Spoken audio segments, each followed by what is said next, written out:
एक बार एक शिष्य अपने गुरु के पास आया और पूछने लगा कि महाराज, रात को मैंने एक सपना देखा, बड़ा भयंकर सपना देखा। तो क्या सपने पूरे होते हैं? मैंने देखा कि एक शेर मेरे पीछे पड़ा हुआ है, लग रहा मुझे खा जाएगा। मैं बिल्कुल डर गया और जैसे तैसे मेरी नींद खुली तो देखा कि वहाँ कोई भी नहीं है। मैं अपने शयन कक्ष में सो रहा हूँ, सामने कोई भी नहीं था। तो मैंने सपना देखा, मैं बहुत व्यथित हो गया। तो आप मुझे बताएं कि क्या यह सपना सही होगा, इस सपने का मतलब क्या है? तब गुरुजी ने कहा कि मैं तुम्हें कहानी सुनाता हूँ, उसके बाद मैं बताऊंगा कि सपना सच होता है कि नहीं होता है। एक बार की बात है, राजा जनक अपने शयन कक्ष में सो रहे थे। तभी उन्हें सपना आता है। वो सपना देखते हैं कि उनका सब कुछ राजपाट चला गया है, कुछ भी नहीं बचा है। उनके पास खाने के लिए भी कुछ नहीं है और बहुत जोर से भूख लगी है। अभी सोच रहे हैं कि खाना कहाँ से मिले। तभी देखते हैं कि कुछ लोग उनको लाकर राशन पानी दे देते हैं और एक मिट्टी का चूल्हा दे देते हैं। बोलते हैं कि बनाकर खाइए। वो खाना बनाने लगते हैं। भूख बहुत तेज लगी रहती है तो खाना बनाते रहते हैं। और खाना बनकर जैसे तैयार होता है और बिल्कुल भूख से बिलबिला रहे हो, तो खाने के लिए जैसे ही जाते हैं तभी उनकी निद्रा खुल जाती है और वो जग जाते हैं। जगते हैं तो देखते हैं अपने शयन कक्ष में सो रहे हैं, महल के बीचों बीच बिल्कुल बड़ा सा पलंग, उसके ऊपर सो रहे हैं। देखते हैं ये क्या था। अब ये देखकर बड़े चिंतित हो जाते हो, सोचने लग जाते हैं कि ये सही कि वो सही, ये सही था या वो सपना सही था, अभी मैं जाग रहा हूँ या मैं भी सो रहा हूँ। अगर जवाब पाने के लिए उन्होंने सोचा कि जितने विद्वान हैं उनको बुलाकर पूछेंगे। वो सुबह सारे विद्वान को बुलाए गए दरबार में और राजा बस इतना ही पूछते थे कि ये सही कि वो सही। जितने विद्वान थे सब आए, सब बड़े आश्चर्यचकित होते थे कि सवाल क्या है, इसका संदर्भ क्या है, राजा पूछना क्या चाहते हैं। कोई भी उसका जवाब नहीं दे पा रहा था। राजा बहुत क्रोधित होते थे, बोलते थे कि हमारे राज्य में ऐसे विद्वान हैं जो मेरे एक सवाल का जवाब नहीं दे सकते हैं। अब जिससे ही पूछते थे वो बता नहीं पाता था, तो बोलते थे उसको नज़रबंद कर दो। और वहीं पे खाना पानी उनको दिया जाता था, वहीं नज़रबंद हो जाते थे वो, मतलब कैद हो जाते थे। और बोलते थे कि जब तक तुम मेरे सवाल का जवाब नहीं दोगे, जब तक तुम्हें मेरे सवाल का जवाब नहीं मिल जाएगा, तब तक कैद से बाहर नहीं आ सकते हो।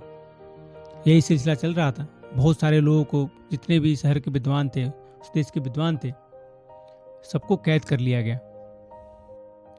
उन्हीं विद्वानों में अष्टावक्र के पिताजी भी थे।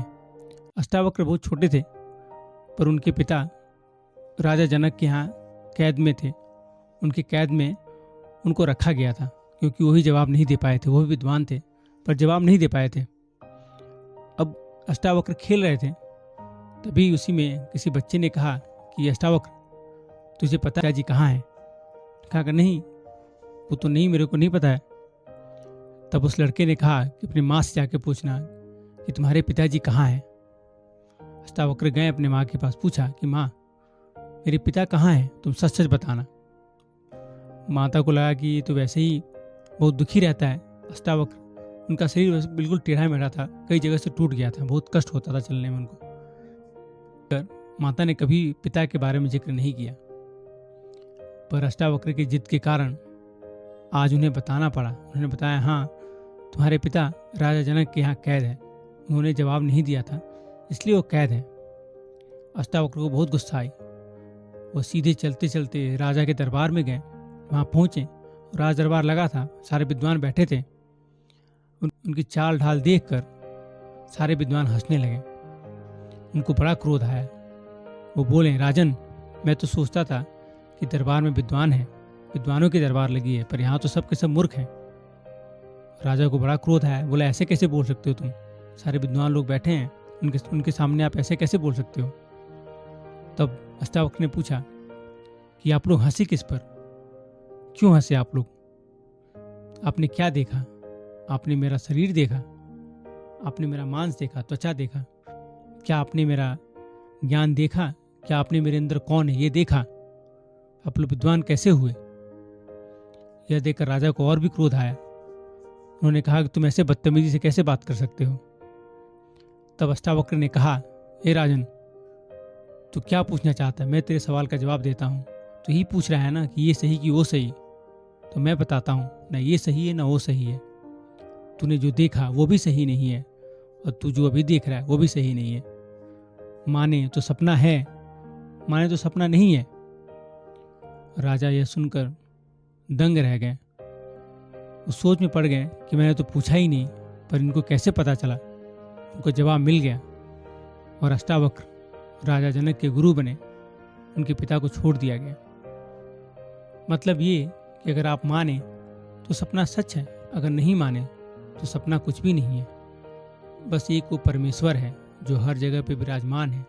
उसी की लीला है, ये माया है जो सब कराती है। ये माया ही है जो बाघ बन जाती है, कभी शेर बन जाती है, कभी काल बन जाती है, कभी भगवान के रूप में भी दिखती है, कभी अपने जन परिजन, कभी सोना चांदी, और कभी लगता है कि विपत्ति हमारे ऊपर गिर गया है। वो सब माया ही है जो रूप बदल बदल कर हमें भ्रमित करती है, हमें यहाँ से वहाँ भेजती रहती है। सपना कुछ होता नहीं है। सपना बस भ्रम पैदा करता है ताकि हम सही रास्ते से भटक जाएं, भगवत भक्ति की तरफ न जा पाएं। कहने का मतलब है कि ना ये संसार सही है और ना ही वो सपना जो हम देखते हैं वो सही है। वेदों में कहा गया है कि जो हम जी रहे हैं, जो अभी संसार में हम कर रहे हैं, जो अभी आप देख सुन रहे हैं, वो एक सपना है।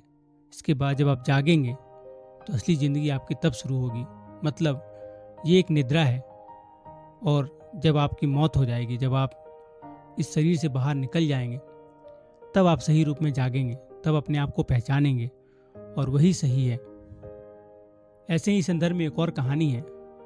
एक बार एक व्यक्ति था जिसको बड़े दिनों बाद पुत्र धन की प्राप्ति हुई थी। वो अपने बेटे को बहुत मानता था और जी जान देता था उसके ऊपर, परंतु उसके बेटे की अकाल मृत्यु हो गई।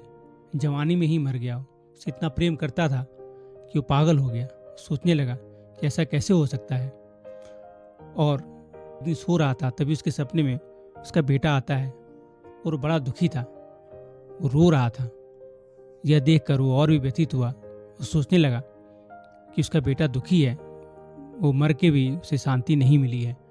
उसके लिए वो पंडित से मिला। पंडित ने कहा कि हाँ, आपके बेटे की आत्मा भटक रही है, वो सही से अभी उसको शांति नहीं मिली है। अब यह सुनकर उस आदमी ने सोचा कि वो तपस्या करेगा। वो नारद मुनि की तपस्या करेगा, क्योंकि नारद जी हर जगह जाते हैं, स्वर्ग नरक, तो उनकी तपस्या करेगा, उनकी पूजा करेगा। और जब नारद जी प्रकट होंगे तो उनसे कहेगा कि उसके बेटे से बात कराएं। एक बार अपने बेटे से बात करना चाह रहा था वो। उसने तपस्या की बहुत साल तक। नारद जी प्रकट हुए। नारद जी से बोला कि मेरी ये ख्वाहिश है, एक बार मेरे बेटे से बात करा दें। नारद जी ने कहा कि कौन बेटा? मरने के बाद, मौत के बाद कौन किसका है, कोई संबंध नहीं रह जाता है। पर फिर भी वो जिद कर रहा था। उन्होंने कहा ठीक है। उन्होंने उसके बेटे की आत्मा को बुलाया। वो आया। उसने पूछा तू कौन? उसने अपने बाप से पूछा कि तू कौन है?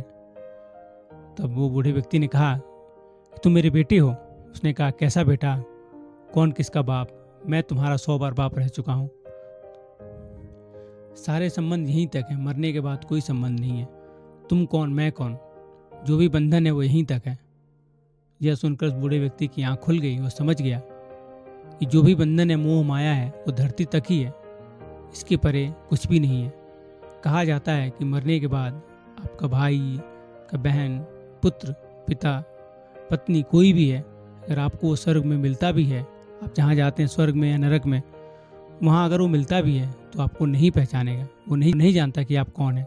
आप शरीर की पहचान यहीं पर छोड़ जाते हैं। बस एक आत्मा वहाँ जाती है। आत्मा की कोई पहचान नहीं है। मौत के बाद कोई पहचान रह नहीं जाती है। इसलिए जो भी कुछ है वो सब यहीं पे, धरती पे ही है। जो भी मोह माया बंधन है वो यहीं तक सीमित है। इसके उपरांत आपको कोई भी पहचानेगा नहीं। आप किसी को नहीं जानते, ना आपको कोई जानता है। राधे राधे।